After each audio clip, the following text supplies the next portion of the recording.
أعوذ بالله من الشيطان الرجيم. بسم الله الرحمن الرحيم.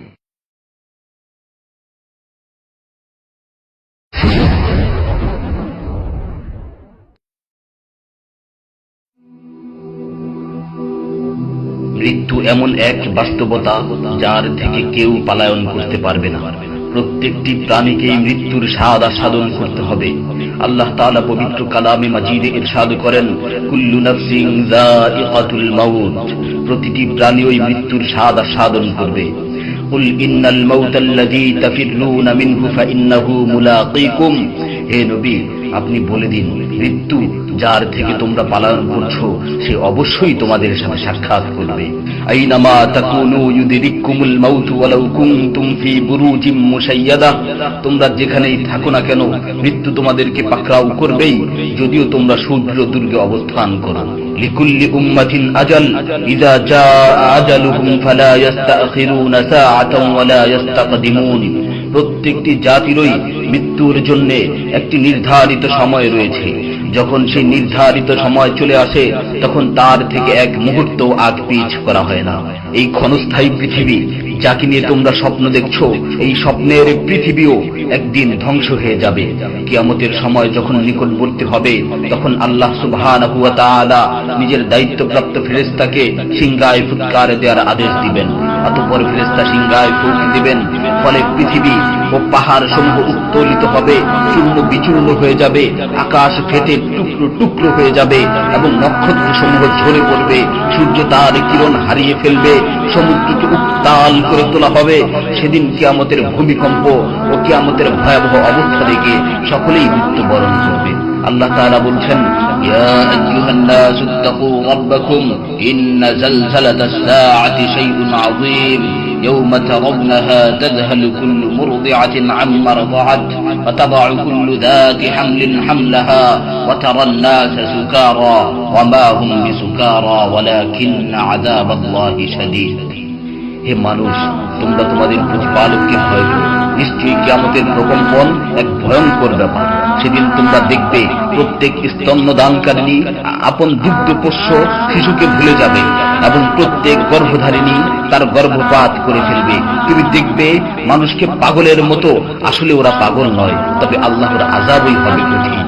فإذا نفخ في الصور نفخة واحدة وحملت الأرض والجبال فدكتا دكة واحدة, অতঃপর যখন সিংহায় ফুঁক দেওয়া হবে একটি মাত্র ফুঁক, আর জমিন ও পর্বতমালাকে উত্তোলিত করা হবে এবং মাত্র একটি আঘাতে এগুলো চূর্ণ বিচূর্ণ হয়ে যাবে।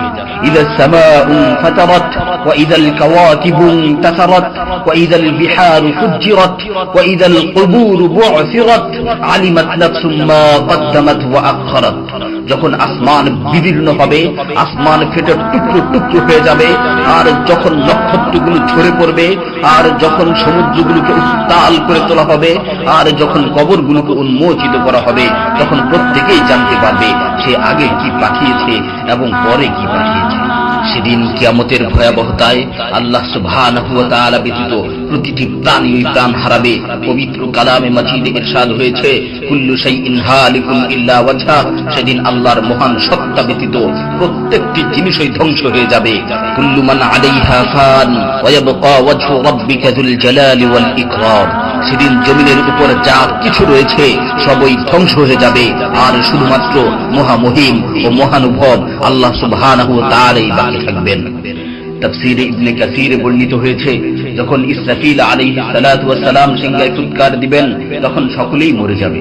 মালাকুল মাউত মৃত্যুর ফেরেশতা এসে আল্লাহ তাআলাকে বলবে, হে আল্লাহ, সকলেই মরে গেছে। তিনি জিজ্ঞেস করবেন, অবশিষ্ট কে আছে? উত্তর দিবে, হে আমার রব, আপনি, আর আপনি তো হলেন চিরঞ্জীব।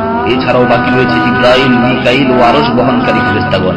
আল্লাহ তাআলা বলবেন, জিবরাইল ও মিকাইলেরও মৃত্যু হওয়া উচিত। মৃত্যুর ফেরেশতা মালাকুল মাউত বলবে, হে প্রভু, জিবরাইল ও মিকাইলও মরে গেছে। আল্লাহ তাআলা জিজ্ঞাসা করবেন, এখন আর কে বাকি আছে? সে বলবে, এখন আমি বাকি আছি ও আরশ বহনকারী ফেরেশতাগণ বাকি আছে। তখন আল্লাহ তাআলা বলবেন, আরশ বহনকারীদেরকেও মরতে হবে, তারাও মরে যাবে। আল্লাহ তাআলা আবার জিজ্ঞাসা করবেন, এখন কে বাকি আছে? মালাকুল মাউত আজরাইল আলাইহিস সালাতু ওয়াস সালাম বলবেন, হে আমার রব, এখন আপনি বাকি আছেন এবং আমি বাকি আছি। তখন আল্লাহ তাআলা আজরাইল আলাইহিস সালাতু ওয়াস সালামকে বলবেন, তুমি তো আমার মাখলুক, সুতরাং তুমিও মরে যাও।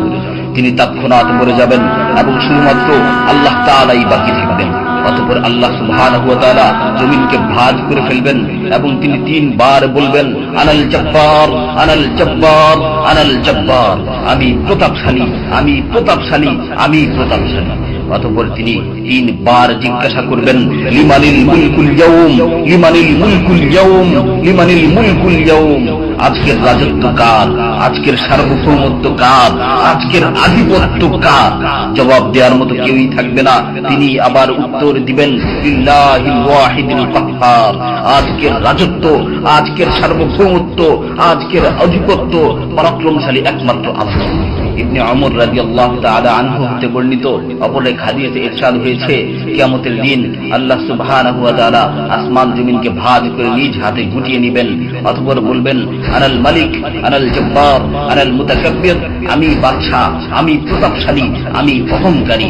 আইনা মুলুকুল আরদ, আইনাল জব্বারুন, আইনাল মুতাকাব্বিরুন, দুনিয়ার রাজা বাদশারা কোথায়, দুনিয়ার প্রতাপশালীরা কোথায়, দুনিয়ার অহংকারকারীরা কোথায়? তখন আল্লাহ তাআলা সুউচ্চ কণ্ঠে 3 বার জিজ্ঞাসা করবেন, লিমানিল মুলকুল ইয়াউম, লিমানিল মুলকুল ইয়াউম, লিমানিল মুলকুল ইয়াউম, আজকের রাজত্ব কার, আজকের সার্বভৌমত্ব কার, আজকের আধিপত্য কার?